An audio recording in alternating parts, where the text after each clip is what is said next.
préambule, vous ennemis du Père des Nations, vous devriez réveiller très tôt, car moi le Père des Nations, je suis déjà très loin dans la gloire de Dieu. Vous parlez comme quelqu'un qui est tombé dans l'eau, qui essaie de tenir un arbre, ou une corde, son club de sorcellerie, sa maman, son père, son grand-père et grande-mère pour sortir. Vous ne sortirez jamais, vos têtes seront en dessous de l'eau pour toujours. Toi qui parles comme si on t'a mis du bâton dans l'anus, cherchant à dire à tout le monde de s'éloigner du Père des Nations, c'est trop tard pour vous, vous ne pouvez rien faire. Au moment où vous dites à une personne de me quitter, vous verrez quelqu'un qui est meilleur à l'infini venir vers moi.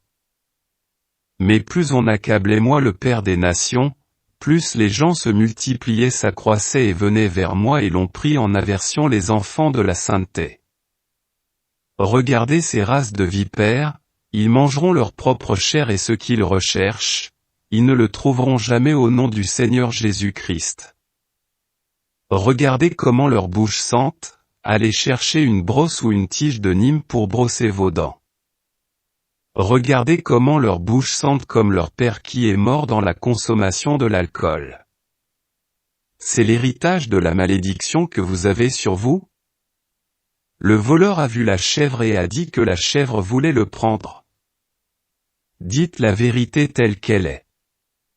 Quelqu'un est en train de faire la confession qu'elle a volé la corde, son père lui posa cette question, « Mon fils, est-ce une corde que tu dois voler ?» Il a répondu, « Non papa, il y a une chèvre au bout de la corde. » Au lieu de dire la vérité, il fait des détours.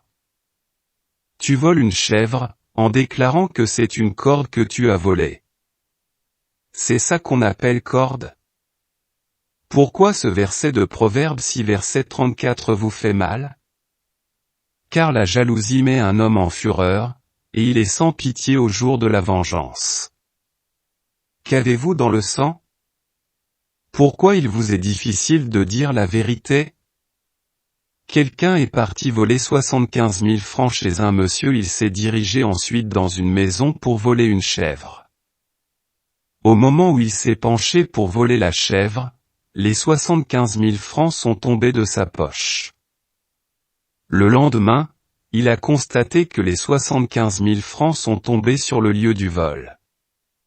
Il a mis au cou la chèvre volée, et s'est dirigé devant la maison dans laquelle il a volé la chèvre, en disant ceci, « Peut-on vendre cette chèvre à 75 000 francs?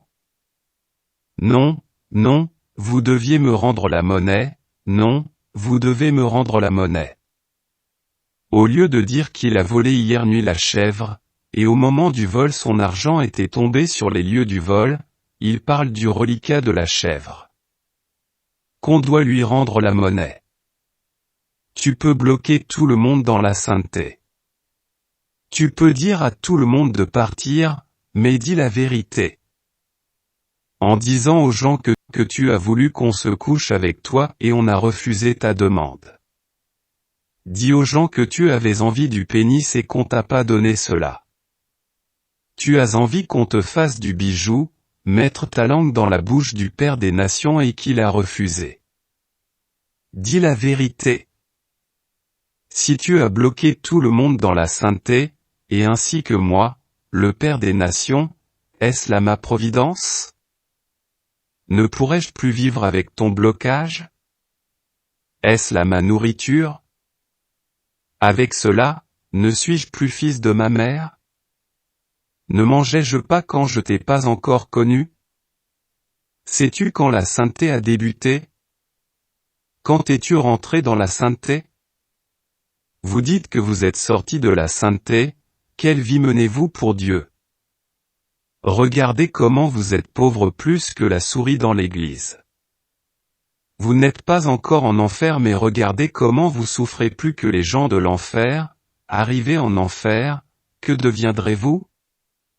Je lance un défi à vous tous mes ennemis, quand on se verra face à face, vous ne pourriez jamais m'affronter, jusqu'à m'affronter au moment où vous seriez en enfer. Certaines femmes sont insensées, très très bêtes, plus que la femme du bouc. Le petit frère du bouc se couche avec la femme du bouc sur le lit de ses parents. Son frère se couche avec elle, son fils de même, ainsi que son père et son beau-père. Et toi un homme, pourras-tu être plus pire que la chèvre et que votre cas sera plus pire que celui d'une chèvre? C'est déplorable. Vous tous ennemis du Père des Nations, si vous n'avez jamais touché un franc du Père des Nations, je vous lance un défi, qu'une grande honte éternelle inoubliable viendra sur vous tous, au nom tout-puissant du Seigneur Jésus-Christ de Nazareth. Amen. Amen Amen. Ce que vous ne pensez pas de moi, c'est ce que je ferai, ou que vous ne pensez pas que j'irai, c'est là où j'irai, là où vous ne voulez pas me voir, c'est en cet endroit que vous me verrez à cause du Seigneur Jésus. Pitié à l'anus de la chèvre qui chie sur la voie publique, pensant qu'elle fait du mal à l'État. Si quelqu'un pourrait prendre un médicament pour pouvoir bien chier sur la voie publique, qu'il aille le faire, bientôt c'est eux-mêmes qui diront, on a trop chié.